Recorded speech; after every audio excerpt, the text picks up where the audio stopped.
আসসালামু আলাইকুম।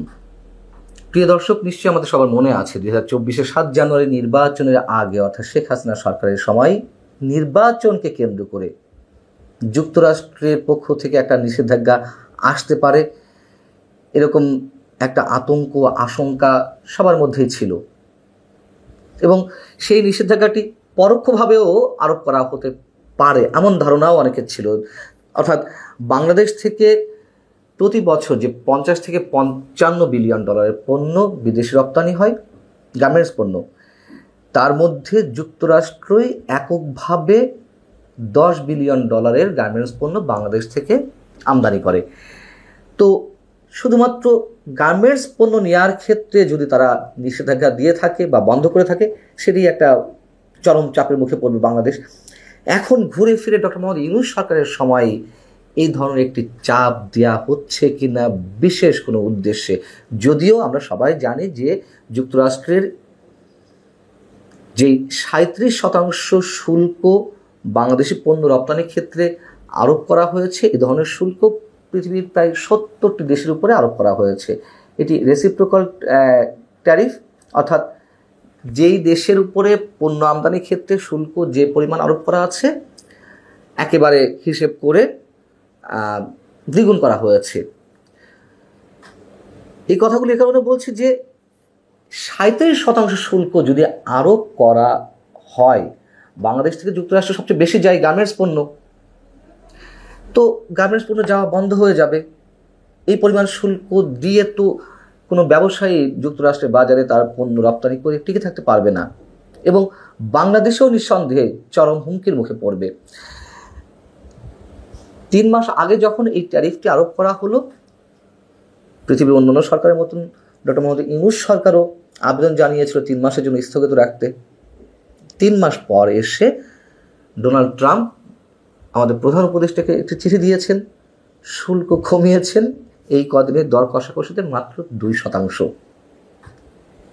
কি এর পেছনের উদ্দেশ্য? এবং যতটা জানা গেছে যে এই যে শুল্ক নিয়ে দর কষাকষি চলছে, কতটুকু আরোপ করা হবে বা হবে না, তার চেয়ে তারা এর সাথে যে শর্তগুলো জুড়ে দিচ্ছে সেগুলো আরও বেশি কঠিন এবং এই শর্তগুলো মানা দেশের সার্বভৌমত্বের জন্য হুমকি স্বরূপ, এমনটা অনেকে বলছেন।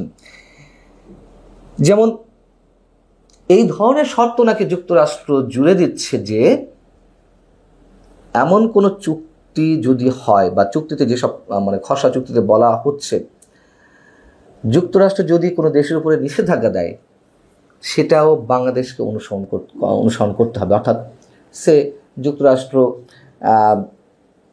ভারতের উপর নিষেধাজ্ঞা দিল, ভারতের সঙ্গে কোনো সম্পর্ক বাংলাদেশ রাখতে পারবে না বাণিজ্যের ক্ষেত্রে।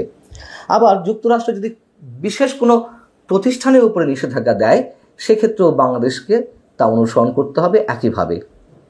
এবং এর সাথে সাথে যুক্তরাষ্ট্র যদি কোনো দেশের উপরে অতিরিক্ত শুল্ক আরোপ করে, বাংলাদেশকেও ঠিক একইভাবে মানতে হবে।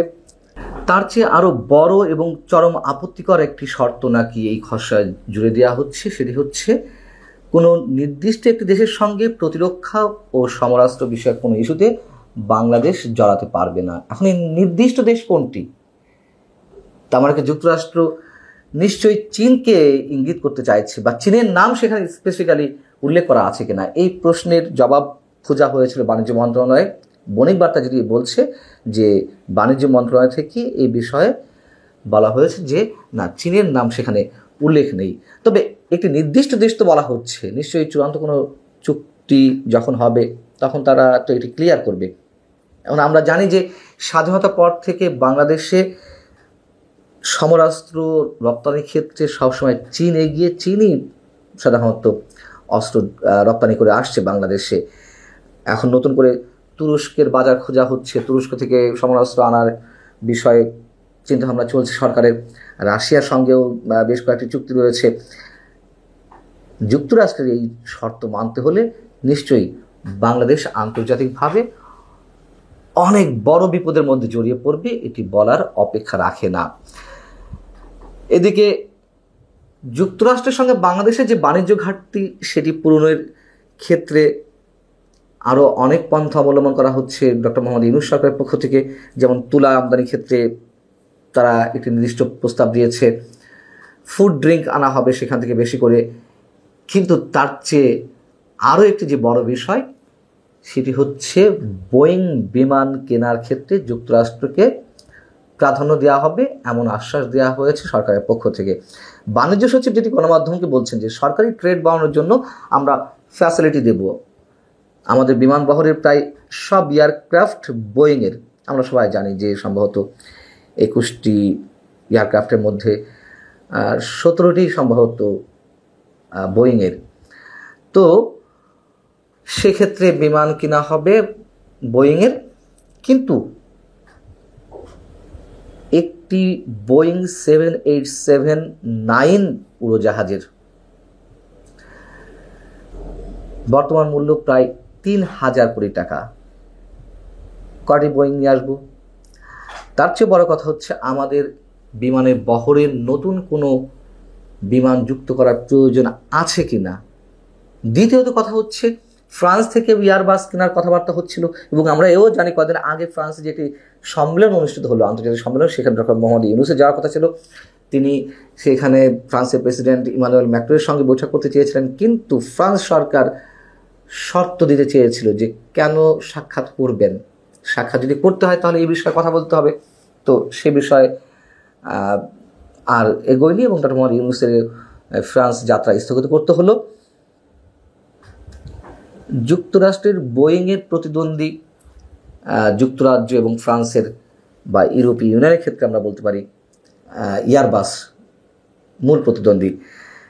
এখন এটি করতে গিয়েও আন্তর্জাতিকভাবে আমাদেরকে অনেক প্যাচের মধ্যে পড়ে যাওয়া লাগতে পারে। সব কিছু মিলিয়ে যুক্তরাষ্ট্রের পক্ষ থেকে ডোনাল্ড ট্রাম্প আমাদের প্রধান উপদেষ্টাকে যে চিঠি দিয়েছেন সেটি আসলেই কার্যকর হয়ে গেল কি না এমন প্রশ্নের জবাবে যেটি জানা গেছে না। যুক্তরাষ্ট্র তো 1 আগস্ট পর্যন্ত টাইম দিয়েছে যে 1 আগস্ট থেকে অটোমেটিক্যালি কার্যকর হবে, যদিও চূড়ান্ত বৈঠকটি এখনো পর্যন্ত হয়নি। এখন যে প্রশ্ন সেটি হচ্ছে যে যুক্তরাষ্ট্র অন্যান্য রাষ্ট্রের ক্ষেত্রেও কি এমন কঠিন সব শর্ত দিচ্ছে? যদি না দিয়ে থাকে, বাংলাদেশের ক্ষেত্রে যদি সবচেয়ে বেশি কঠিন শর্ত দিয়ে থাকে, উদ্দেশ্যটি কি?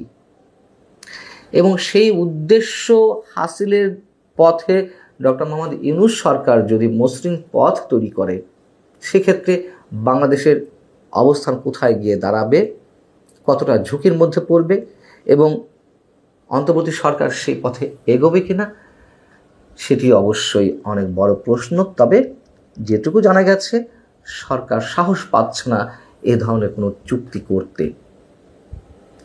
ভালো থাকুন সবাই, আল্লাহ হাফিজ। সাজ্জাদ কাদিরের প্রীতি এবং শুভেচ্ছা নিন।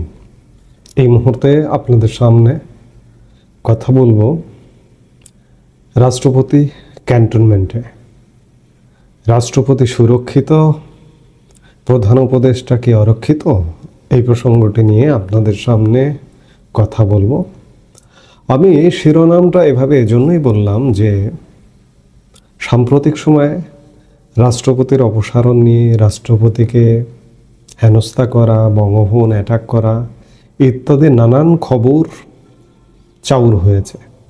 এরই মধ্যে রাষ্ট্রপতি মোহাম্মদ শাহাবুদ্দিন গতকাল ক্যান্টনমেন্টে প্রেসিডেন্ট গার্ড রেজিমেন্টের 50তম প্রতিষ্ঠাবার্ষিকী বা সুবর্ণ জয়ন্তীর অনুষ্ঠানে অংশগ্রহণ করেছেন।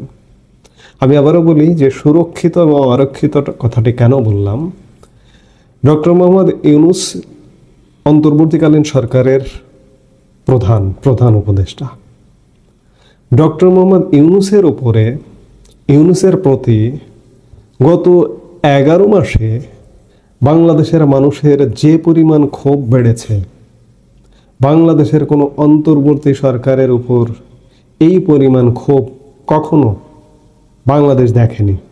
আজকে যেটি দেখছে, ডক্টর ইউনূস জনরোষের মুখে, ক্ষোভ শুধু বাড়ছেই।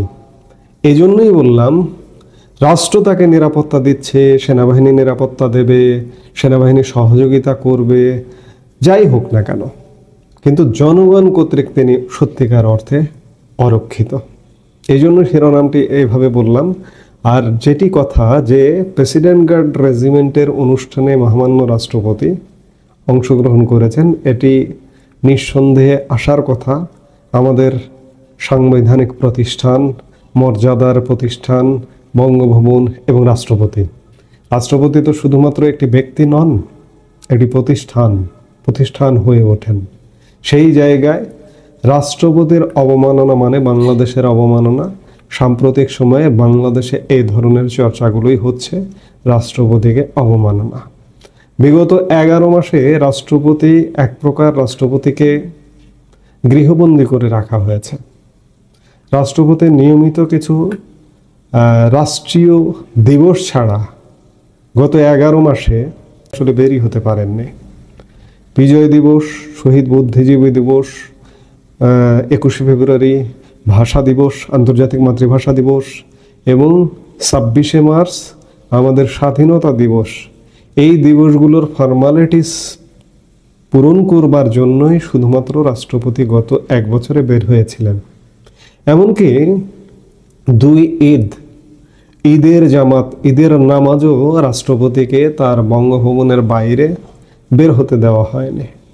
সেই জায়গায় রাষ্ট্রপতি একটি রাষ্ট্রীয় অনুষ্ঠানে অংশগ্রহণ করেছেন, এটি নিঃসন্দেহে ইতিবাচক। এবং রাষ্ট্রপতিকে আমন্ত্রণ জানিয়েছে প্রেসিডেন্ট গার্ড রেজিমেন্ট, যে প্রেসিডেন্ট গার্ড রেজিমেন্ট মহামান্য রাষ্ট্রপতি, প্রধানমন্ত্রী তাদেরকে নিরাপত্তা দেয়, সেটিরই প্রতিষ্ঠাবার্ষিকী ছিল গতকালকে। সেই প্রতিষ্ঠাবার্ষিকীর অনুষ্ঠানে অংশগ্রহণ করাটা বড় কথা। এবং রাষ্ট্রপতির প্রতি সামরিক বাহিনীর যে আস্থা, রাষ্ট্রপতির প্রতি যে আনুগত্য, সামরিক বাহিনীর প্রত্যেকটি অফিসার, নবীন অফিসার যখন ভাটিয়ারিতে ট্রেনিং নেন, তার ট্রেনিং সমাপনীতে রাষ্ট্রপতির প্রতি আনুগত্য, সংবিধানের প্রতি আনুগত্য, রাষ্ট্রপতিকে সুরক্ষা, সংবিধানকে সুরক্ষা দেবার শপথ নেন। এখন পর্যন্ত বাংলাদেশের সেনাবাহিনী সেই জায়গায় স্থির আছে। এটি আরেকবার আজকে যে জুলাই মাসে অস্থিরতা পরিকল্পনা করছে হায়ানারা, যে অগাস্ট মাসে অস্থিরতা পরিকল্পনা করছে হায়ানারা, সেই জুলাই মাসের 7 জুলাই মহামান্য রাষ্ট্রপতি প্রেসিডেন্ট গার্ড রেজিমেন্টের অনুষ্ঠানে অংশগ্রহণ করেছেন। এটি নিঃসন্দেহে রাষ্ট্রপতির প্রতি যে দৃঢ় আনুগত্য বাংলাদেশের সশস্ত্র বাহিনীর, সেনাবাহিনীর, সেটিরই বহিঃপ্রকাশ। দেখুন, প্রেসিডেন্ট গার্ড রেজিমেন্টের অনুষ্ঠানে কোনো না কোনোভাবে প্রধানমন্ত্রী এবং রাষ্ট্রপতি দুজনই কোনো না কোনো পর্বে যুক্ত থাকেন। বিগত অনুষ্ঠানগুলোতে আমরা যুক্ত থাকতে দেখেছি। প্রধানমন্ত্রী গত বছর ঠিক এই দিনই 49তম প্রতিষ্ঠা বার্ষিকীতে অংশ নিয়েছিলেন, দরবারে অংশ নিয়েছিলেন প্রধানমন্ত্রী শেখ হাসিনা। এবার তো সেই হিসেবে সরকার প্রধান হিসেবে ডক্টর ইউনূসের অংশ নেবার কথা। ডক্টর ইউনূস কেন গেলেন না? কিন্তু আছে। এবার রাষ্ট্রপ্রধানকে দিয়ে দরবার, প্রেসিডেন্ট গার্ড রেজিমেন্টের অনুষ্ঠানের দরবার হয়েছে। তো সেই জায়গা থেকে রাষ্ট্রপতি সুরক্ষিত, প্রধান উপদেষ্টা অরক্ষিত জনগণ কর্তৃক। আমি খানিক আগে যেটি বললাম যে এতটাই অরক্ষিত যে গত 1 বছর সময়কালে রাষ্ট্রপতির প্রতি সরকারের বিভিন্ন শাখা থেকে কি পরিমাণ অসহযোগিতা, রাষ্ট্রপতিকে এক প্রকার একঘরে করে রাখা, এক প্রকার গৃহবন্দী করে রাখা। রাষ্ট্রপতির মিডিয়া কাভারেজ দেওয়ার ব্যাপারে অলিখিত বা লিখিত নিষেধাজ্ঞা জারি করা হয়েছে বাংলাদেশের সব মিডিয়ায়। সরকারি কোনো গণমাধ্যমে রাষ্ট্রপতি নেই, রাষ্ট্রপতির প্রেস উইং নেই। এই যে প্রেসিডেন্ট গার্ড রেজিমেন্টে অংশ নিয়েছেন, এটি আমরা জানতে পেরেছি সেনাবাহিনীর আইএসপিআর, সেনাবাহিনীর ভেরিফাইড ফেসবুক পেজে প্রকাশের মাধ্যমে প্রকাশ করেছে। কিন্তু বাংলাদেশের কোনো সরকারি গণমাধ্যম, বাংলাদেশ সংবাদ সংস্থা, বাংলাদেশ টেলিভিশনে এই প্রেসিডেন্ট গার্ড রেজিমেন্টের অনুষ্ঠানে অংশ নেবার কিন্তু কোনো খবর নেই। বাংলাদেশের কোনো গণমাধ্যমে, মূলধারার গণমাধ্যমেও নেই। শুধুমাত্র আমি অনেকগুলো গণমাধ্যম আজকে সকাল থেকে দেখেছি, শুধুমাত্র যে মিডিয়ার প্রতি এই মুহূর্তে সমন্বয়কদের ক্ষোভ, ইস্ট ওয়েস্ট মিডিয়া গ্রুপ, বসুন্ধরার কালের কণ্ঠ এবং বাংলাদেশ প্রতিদিনে সেই নিউজটা দেখেছি, আর দুই একটি পত্রিকা এই নিউজটা এসছে।